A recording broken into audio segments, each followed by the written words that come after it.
Bonjour. Pour cette deuxième séance, je vous propose d'aborder la méthodologie d'un exercice particulier qui est le commentaire de texte en droit constitutionnel. De quoi s'agit-il? Cette méthodologie va s'appliquer aux commentaires de doctrine, texte de doctrine, mais également aux discours politiques tenus en conférence de presse, par exemple. Ne pas l'appliquer pour un commentaire d'une constitution ou d'un article de celle-ci. Généralement, cet exercice est pris par défaut par la plupart des étudiants qui ne se sentent pas inspirés par le sujet de dissertation, par exemple. Et lorsqu'un étudiant maîtrise bien cette méthodologie, il peut obtenir une excellente note, sa copie sortant du lot. En effet, cet exercice est très formalisé. Le correcteur s'attend à y trouver un certain nombre de points, et si ces points sont présents dans la copie, la note sera à la hauteur des espérances de l'étudiant. Commençons par l'introduction. Elle doit comprendre 4 parties distinctes dans cet ordre-là. Première partie, la nature du texte. De quel texte s'agit-il? Est-ce que c'est un texte tiré d'un ouvrage politique, du programme, des grands auteurs de l'Esprit des Lumières, par exemple, Jean-Jacques Rousseau, Montesquieu, un texte de doctrine? Est-ce que c'est, dans ce cas-là, le replacer en son contexte, c'est-à-dire dans le chapitre et dans l'ouvrage? Est-ce que c'est un discours politique d'un homme politique, d'un président, d'un parlementaire, lors d'une conférence de presse, par exemple? Ou bien est-ce que c'est une assemblée délibérante qui a pris ce texte? Ça prend 2 ou 3 phrases, pas plus.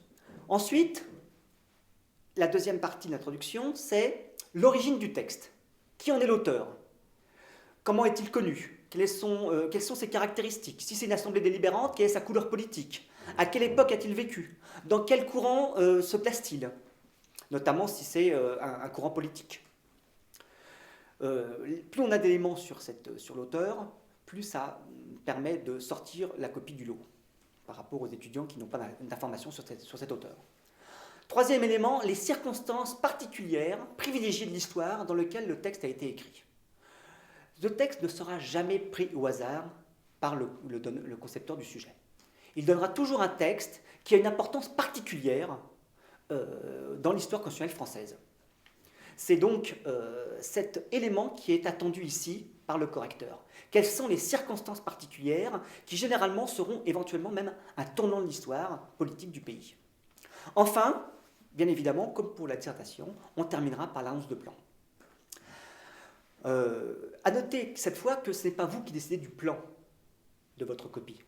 Vous devez vous calquer sur le plan de l'auteur, du texte de l'auteur. En effet, le commentaire de texte doit être fidèle au texte de l'auteur. Les 2 écueils dans lesquels il ne faut pas sombrer, c'est de faire une dissertation sur le thème du texte, thème dominant, ou au contraire de faire une paraphrase du texte. Donc il faut dans un premier temps trouver les idées principales du texte, les répartir en 2 parties de sous-parties, c'est-à-dire maximum 4 idées, et bâtir le plan en respectant ces idées. Et là, il faut signaler tout de suite qu'il n'y a que 2 plans possibles. De 2 choses l'une.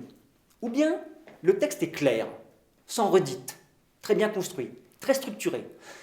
À noter que ce sera généralement le cas, car ce qu'il faut reconnaître aux juristes, surtout au niveau des hommes politiques ou au niveau des professeurs de droit, qui seront à l'origine du texte, c'est qu'ils sont très structurés, très clairs. Et donc, ils exposent clairement leurs idées, sans redite, sans être brouillon, sans être confus. Donc, dans 90% des cas, vous pourrez vous permettre de respecter les idées de l'auteur au fur et à mesure où celui-ci les a exposées dans le texte. Dans une petite minorité de cas, vous aurez des textes avec redite, où l'auteur revient à différents paragraphes sur des idées déjà exposées. Dans ce cas, vous devrez regrouper ces idées au sein de vos parties. Enfin, dernier point, la conclusion. La conclusion doit également être très formalisée, puisqu'elle doit, dans un premier temps, aborder l'intérêt du texte.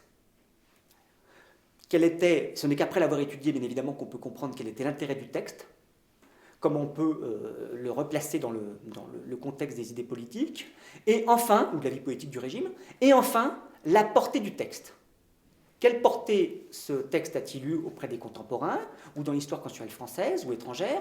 Et si ce texte n'a pas eu de portée, pour quelle raison celle-ci n'a pas eu lieu? Est-ce que l'auteur a été précurseur et n'a pas été compris par ses concitoyens? Ou bien est-ce que les idées développées par le texte ont été reprises dans des régimes étrangers, par exemple, mais il n'a pas été écouté par ses contemporains? Voilà, je vous remercie.